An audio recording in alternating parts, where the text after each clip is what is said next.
आसान सवाल आप गलत कर रहे हैं तो उसमें रिस्क है। बाकी अनप्रिडिक्टेबिलिटी तो है ही, शायद 110 के आसपास सेट में आए थे। पेज भरने से ज़्यादा क्वालिटी आंसर फोकस करेंगे तो वो ज़्यादा एक रिवॉर्डिंग है। सर कैसा गया आपका इंटरव्यू? सही था सर। हाँ। अच्छा सर, आप थोड़ा अपना एजुकेशनल बैकग्राउंड और आप कहाँ से बिलोंग करते हैं बता सकें? मैं बागेश्वर उत्तराखंड से बिलोंग करता हूँ, जो कि कुमाऊं क्षेत्र में पड़ता है। मैंने पढ़ाई जेएनवी बागेश्वर से की है, उसके बाद एनआईटी भोपाल से सिविल इंजीनियरिंग, और आईआईएम मुंबई से मैनेजमेंट में एमबीए किया हुआ है। उसके बाद मैंने तैयारी शुरू की है। सर आपने आईआईएम से एमबीए किया, जस्ट उसके बाद यूपीएससी, क्या क्या मोटिवेट किया आपको कि एकदम चेंज किया आपने? जस्ट उसके बाद नहीं, मैंने 1 साल काम भी किया हुआ है रिटेल सेक्टर में। मोटिवेट करने का बस ये था कि मेरा जब मैं जॉब भी करता था मुझे ये लगा कि शायद सोशल इम्पैक्ट सेक्टर में काम करना शायद मैं चाहता हूँ, और सिविल सेवाएं उसमें बहुत अच्छा मौका प्रदान करती हैं कार्य करने के लिए। तो इसलिए मेरे विचार में आया कि हाँ ठीक है, अटेम्प्ट देके देखते हैं कैसा रहता है। तो यही मोटिवेशन था। आंसर आपका फर्स्ट अटेम्प्ट में हुआ या फिर कई और अटेम्प्ट दिए? ये मेरा अटेम्प्ट से तीसरा है। ग्रेजुएशन के बाद मैंने एक बार दिया था, फिर मैंने 2022 से तैयारी शुरू की थी, और उसके बाद 3 महीने बाद प्रीलिम्स दिया, और ये मेरा तीसरा प्रीलिम्स है, पहला मेंस और पहला इंटरव्यू। सर प्रीलिम्स लिखने की क्या स्ट्रेटेजी होनी चाहिए, क्योंकि ट्रेंड काफ़ी ज़्यादा चेंज होते रहते हैं, तो आप बता सकें? मेरे विचार में जो स्टैटिक 5 कोर सब्जेक्ट्स हैं उन पे कमांड अच्छी होनी चाहिए, क्योंकि अगर उसके आसान सवाल आप गलत कर रहे हैं तो उसमें रिस्क है।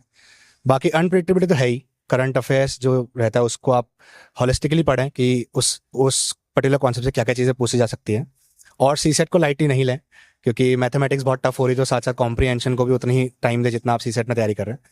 और बेसिक एमसीक्यू प्रैक्टिस जितना आप करेंगे तो एक्यूमेंट डेवलप हो जाएगा। तो यही बेसिक उसकी तैयारी कर सकते हैं आप। सर क्वांट्स के लिए हमें कैसे वर्क करना चाहिए वो बता सके आप, क्योंकि ये बहुत ज़्यादा डिफिकल्ट हो रहा है हिंदी मीडियम के लिए। क्वांट मेरे विचार में एक पर्टिकुलर लेवल जो बेसिक लेवल होता है, चाहे वो प्रॉफिट एंड लॉस की बात करें या जो भी बेसिक कॉन्सेप्ट्स हैं उस पर पकड़ बना लीजिए। एक लेवल के बाद शायद उसमें कॉस्ट बेनिफिट रेशियो इतना फायदा ना दे, तो बेसिक क्वेश्चन गलत ना हो और साथ में कॉम्प्रीहेंशन पे जोर दें, तो शायद सीसेट कट ऑफ कर क्लियर करना आसान रहेगा। आंसर जैसे आपने बताया कि आप आईएएम से भी हैं, तो आपके लिए सीसेट तो काफ़ी इजी रहा होगा, बट जो व्यूअर्स देख रहे हैं तो वो कैसे प्रिपेयर करें? बुक मेंशन कर सकते हैं उसके लिए कुछ आप? नहीं नहीं, ईजी बिल्कुल नहीं रहा। जब मैंने 2022 में दिया था मुझे लगा था कि सीसेट आसान से निकल जाएगा, पर ऐसा नहीं हुआ। मैथमेटिक्स बहुत टफ आई थी। 2018 के आसपास जब मैंने दिया था उसमें मेरे काफ़ी अच्छे आए थे, 110 के आसपास सीसेट में आए थे। तब क्वेश्चन थोड़ा आसान रहते थे, पिछले बार के हिसाब से ट्रेंड बढ़ते जा रहा है। तो जो इंजीनियरिंग बैकग्राउंड से आते हैं उनको लगता है मैथमेटिक्स पे ही रिलाई करें। ऐसा ना करके हम तीनों सेक्शन को इक्वल वेटेज दें, तो पेपर के रिक्वायरमेंट के हिसाब से हम डिसीजन ले सकते हैं कि कॉम्प्रीहेंशन को ज़्यादा टाइम देना है, क्वांट को ज़्यादा देना है कि एलआर को ज़्यादा देना है। उसके हिसाब से आप डिसाइड करें। प्री प्री डिसाइडेड माइंडसेट से मत जाए कि मैथमेटिक्स से ही कट ऑफ निकालेंगे, वैसे करके शायद खुद के पैरों पे कुल्हाड़ी मारने वाली तो जाएगी। आंसर मेंस लिखने की हमारी क्या स्ट्रेटेजी होनी चाहिए, आप बता सके? आप कैसे आपने प्रिपेयर किया उसके लिए? मेन से पहले तो पढ़ने का तरीका थोड़ा डिफरेंट हो जाता है, क्योंकि फिर आप चीज़ों को चैलेंज, वे फॉरवर्ड और क्या रीजन है उस पर फोकस करते हो, और साथ साथ एक बार बेसिक अंडरस्टैंडिंग के बाद आंसर राइटिंग डेवलप करना बहुत इंपॉर्टेंट है। और वही आंसर राइटिंग प्रैक्टिस जितनी ज़्यादा करेंगे उतना आपका राइटिंग और बेहतर होगा। और कैसे बहुत बड़े कॉन्सेप्ट को क्रिस्प शब्दों में लिख सकते हैं, ताकि आप टाइम बाउंडेशन में क्वालिटी आंसर लिखें, उस पर ज़्यादा फोकस करें। पेज भरने से ज़्यादा क्वालिटी आंसर फोकस करेंगे तो वो ज़्यादा एक रिवॉर्डिंग है मेंस के लिए। सर मुझसे एक बच्चे ने कहा था, जैसे वो प्रिपेयर तो कर रहा है और मेंस लिख भी रहा है, बट उसे कैसे पता चले, क्योंकि वो सेल्फ प्रिपेयर कर रहा है, तो उसे कैसे पता चले कि वो सही लिख रहा है या नहीं लिख रहा है? मैंने भी सेल्फ प्रिपरेशन ही की थी मेंस के लिए। फिर आप टेस्ट सीरीज कहीं लगा सकते हैं, टेस्ट सीरीज ज्वाइन कीजिए, टेस्ट सीरीज लिखिए टाइम से, और उसके बाद जो आपको नंबर मिल रहे हैं वो ज़्यादा मैटर नहीं करते हैं, परंतु जो फीडबैक मिल रहे हैं कि आपका इंट्रो कैसा है, कंक्लूजन कैसा है, बॉडी में कितना काम करना है, कितने पॉइंट्स लिखने हैं, कितना डेटा लिखना है, कौन कौन सी कमेटी की रिकमेंडेशन लिखना है, और उसके बाद जो आपकी कॉपी चेक होकर आती है मेंटर से डिस्कस कीजिए कि आपको क्या लगता है मेरे एरिया ऑफ इंप्रूवमेंट क्या क्या है। यदि आपके सर्कल में कोई सीनियर हैं जो ऑलरेडी सर्विस में है तो उनसे आप चेक करवा सकते हैं कि क्या क्या स्कोप ऑफ इंप्रूवमेंट के लिए कार्य कर सकते हैं। उस वे में कहीं ना कहीं थोड़ा गाइडेंस चाहिए रहेगा। एकदम बिना किसी चेक करवाए शायद वो डिफिकल्ट रहे, और नहीं तो आप इंटरनेट पे जो प्रीवियस टॉपर्स कॉपी हैं उसको देख के समझिए कि क्या रिक्वायरमेंट है एग्जाम की, और उसके हिसाब से अप्रोच कर सकते हैं। परंतु टेस्ट सीरीज लगवाना शायद एक बेहतर ऑप्शन होगा। सर आपका ऑप्शनल क्या था, और ऑप्शनल से रिगार्डिंग कुछ इंटरव्यू में क्वेश्चन थे? हाँ, मेरा हिंदी साहित्य था, और ऑप्शनल के रिलेटेड भी सवाल थे। महाकाव्य के कौन कौन से हैं, मुक्तक क्या होता है, इस तरीके के सवाल कुछ पूछे गए थे। सर जैसे आपने बताया हिंदी साहित्य, और मैंने अभी 2-3 इंटरव्यू किए, उसमें भी लोगों के हिंदी साहित्य, तो ऐसा क्या रीजन है कि हिंदी साहित्य बहुत चूज किया जा रहा है?